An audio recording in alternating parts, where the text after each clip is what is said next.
Hay cosas de las que nunca me ha gustado hablar. Cuando entré en la cárcel comprendí al cabo de algunos días que no me gustaría hablar de esa parte de mi vida. Más tarde dejé de dar importancia a estas repugnancias. En realidad, yo no estaba realmente en la cárcel los primeros días. Esperaba vagamente algún nuevo acontecimiento. Todo comenzó después de la primera y única visita de María.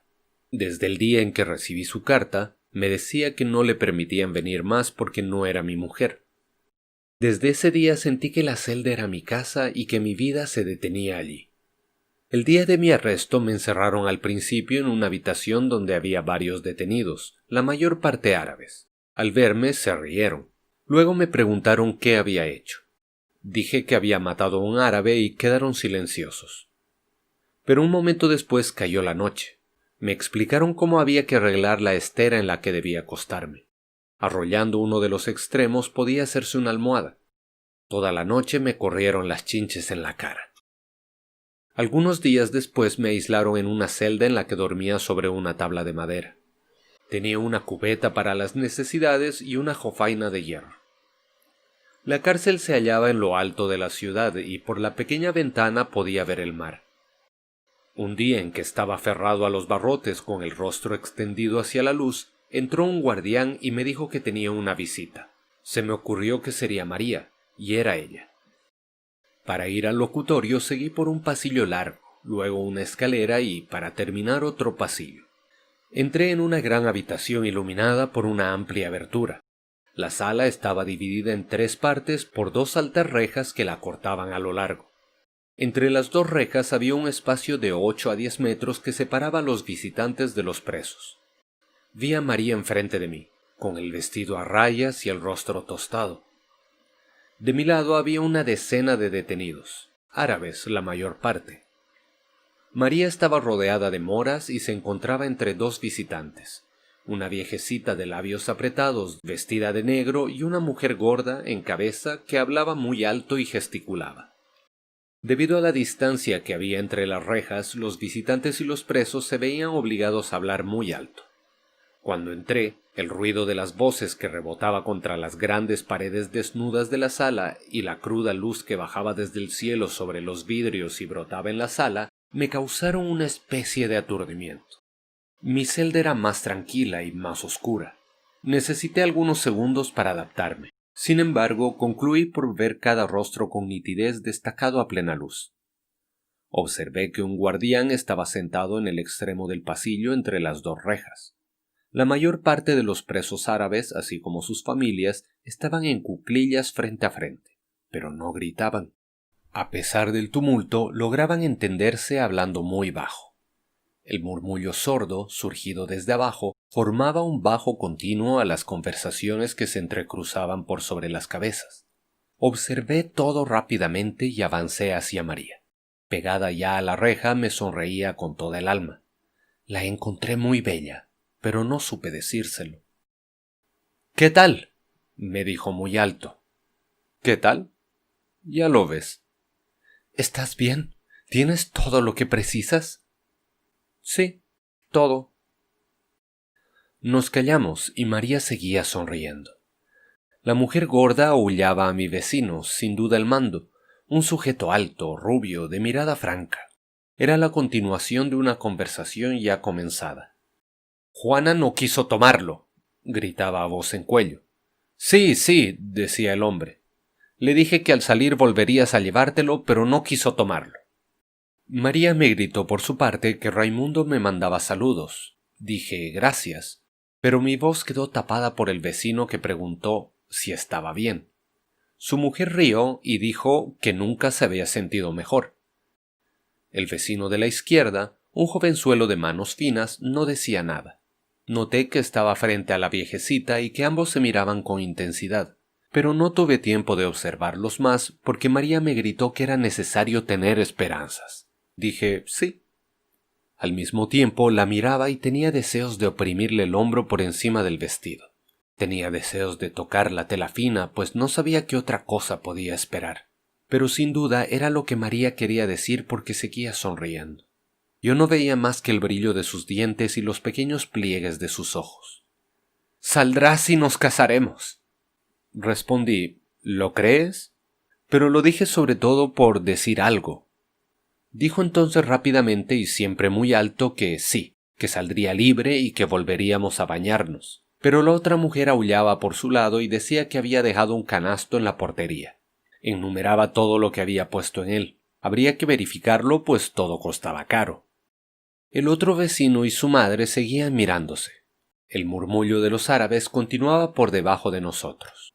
Afuera, la luz pareció hincharse contra la ventana. Se derramó sobre todos los rostros como un jugo fresco. Me sentía un poco enfermo y hubiese querido irme. El ruido me hacía daño, pero, por otro lado, quería aprovechar aún más la presencia de María. No sé cuánto tiempo pasó. María me habló de su trabajo y no cesaba de sonreír. Se cruzaban los murmullos, los gritos y las conversaciones. El único islote de silencio estaba a mi lado, en el muchacho y la anciana que se miraban. Poco a poco los árabes fueron llevados. Ni bien salió el primero, casi todo el mundo calló. La viejecita se aproximó a los barrotes y, al mismo tiempo, un guardián hizo una señal al hijo. Dijo, «Hasta pronto, mamá», y ella pasó la mano entre los dos barrotes para hacerle un saludo lento y prolongado. La viejecita se fue mientras un hombre entraba y ocupaba el lugar, con el sombrero en la mano. Se introdujo a otro preso y hablaron con animación, pero a media voz porque la habitación había vuelto a quedar silenciosa. Vinieron a buscar al vecino de la derecha y su mujer le dijo sin bajar el tono, como si no hubiese notado que ya no era necesario gritar. «Cuídate y fíjate en lo que haces». Luego me llegó el turno. María hizo ademán de besarme. Me volví antes de salir. Permanecía inmóvil, con el rostro apretado contra la reja, con la misma sonrisa abierta y crispada. Poco después me escribió, y a partir de ese momento comenzaron las cosas de las que nunca me ha gustado hablar. De todos modos, no se debe exagerar nada y para mí resultó más fácil que para otros. Al principio de la detención, lo más duro fue que tenía pensamientos de hombre libre. Por ejemplo, sentía deseos de estar en una playa y de bajar hacia el mar. Al imaginar el ruido de las primeras olas bajo las plantas de los pies, la entrada del cuerpo en el agua y el alivio que encontraba, sentía de golpe cuánto se habían estrechado los muros de la prisión. Pero esto duró algunos meses. Después no tuve sino pensamientos de presidiario. Esperaba el paseo cotidiano que daba por el patio o la visita del abogado. Disponía muy bien el resto del tiempo. Pensé a menudo entonces que si me hubiesen hecho vivir en el tronco de un árbol seco sin otra ocupación que la de mirar la flor del cielo sobre la cabeza, me habría acostumbrado poco a poco. Hubiese esperado el paso de los pájaros y el encuentro de las nubes como esperaba aquí las curiosas corbatas de mi abogado y como, en otro mundo, esperaba pacientemente el sábado para estrechar el cuerpo de María. Después de todo, pensándolo bien, no estaba en un árbol seco. Había otros más desgraciados que yo. Por otra parte, mamá tenía la idea, y la repetía a menudo, de que uno acaba por acostumbrarse a todo. En cuanto a lo demás, en general no iba tan lejos. Los primeros meses fueron duros, pero precisamente el esfuerzo que debía hacer ayudaba a pasarlos. Por ejemplo, estaba atormentado por el deseo de una mujer. Era natural, yo era joven. No pensaba nunca en María particularmente, pero pensaba de tal manera en una mujer, en las mujeres, en todas las que había conocido, en todas las circunstancias en las que las había amado, que la celda se llenaba con todos sus rostros y se poblaba con mis deseos.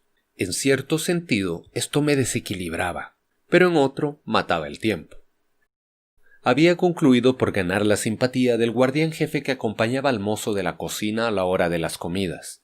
Él fue quien primero me habló de mujeres. Me dijo que era la primera cosa de la que se quejaban los otros. Le dije que yo era como ellos y que encontraba injusto este tratamiento. Pero, dijo, precisamente para eso los ponen a ustedes en la cárcel. ¿Cómo para eso? Pues sí, la libertad es eso, se les priva de la libertad. Nunca había pensado en ello, asentí. Es verdad, le dije. Si no, ¿dónde estaría el castigo? Sí, usted comprende las cosas. Los demás no, pero concluyen por satisfacerse por sí mismos. El guardián se marchó enseguida. Hubo también los cigarrillos. Cuando entré en la cárcel me quitaron el cinturón, los cordones de los zapatos, la corbata y todo lo que llevaba en los bolsillos, especialmente los cigarrillos. Una vez en la celda pedí que me los devolvieran, pero se me dijo que estaba prohibido. Los primeros días fueron muy duros. Quizá haya sido esto lo que más me abatió.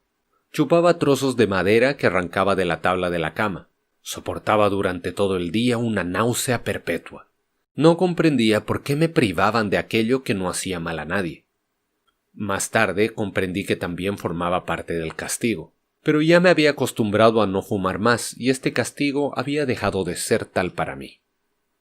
Fuera de estas molestias no me sentía demasiado desgraciado.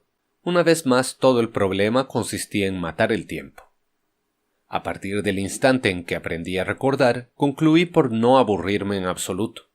Me ponía a veces a pensar en mi cuarto y, con la imaginación, salía de un rincón para volver detallando mentalmente todo lo que encontraba en el camino. Al principio lo hacía rápidamente, pero cada vez que volvía a empezar era un poco más largo. Recordaba cada mueble y de cada uno cada objeto que en él se encontraba y de cada objeto todos los detalles y de los detalles una incrustación, una grieta o un borde gastado, los colores y las imperfecciones. Al mismo tiempo ensayaba no perder el hilo del inventario, hacer una enumeración completa. Es cierto que fue al cabo de algunas semanas, pero podía pasar horas nada más que con enumerar lo que se encontraba en mi cuarto. Así, cuanto más reflexionaba, más cosas conocidas u olvidadas extraía de la memoria. Comprendí entonces que un hombre que no hubiera vivido más que un solo día podría vivir fácilmente 100 años en una cárcel. Tendría bastantes recuerdos para no aburrirse. En cierto sentido, era una ventaja. Existía también el sueño. Al principio dormía mal por la noche y nada durante el día. Poco a poco las noches fueron mejores y pude también dormir de día. Puedo decir que en los últimos meses dormía de 16 a 18 horas por día. Me quedaban por lo tanto 6 horas para matar con comida, las necesidades naturales, los recuerdos y la historia del checoslovaco. Entre el jergón y la tabla de la cama había encontrado, en efecto, casi pegado al género, un viejo trozo de periódico, amarillento y transparente. Relataba un hecho policial cuyo comienzo faltaba, pero que había debido ocurrir en Checoslovaquia. Un hombre había partido de un pueblo checo para hacer fortuna. Al cabo de 25 años había regresado rico, con su mujer y un hijo. La madre y una hermana dirigían un hotel en el pueblo natal. Para sorprenderlas, había dejado a la mujer y al hijo en otro establecimiento y había ido a la casa de la madre, que no le había reconocido cuando entró. Por broma, se le ocurrió tomar una habitación. Había mostrado el dinero. Durante la noche, la madre y la hermana le habían asesinado a martillazos para robarle y habían arrojado el cuerpo al río. Por la mañana había venido la mujer y, sin saberlo, había revelado la identidad del viajero.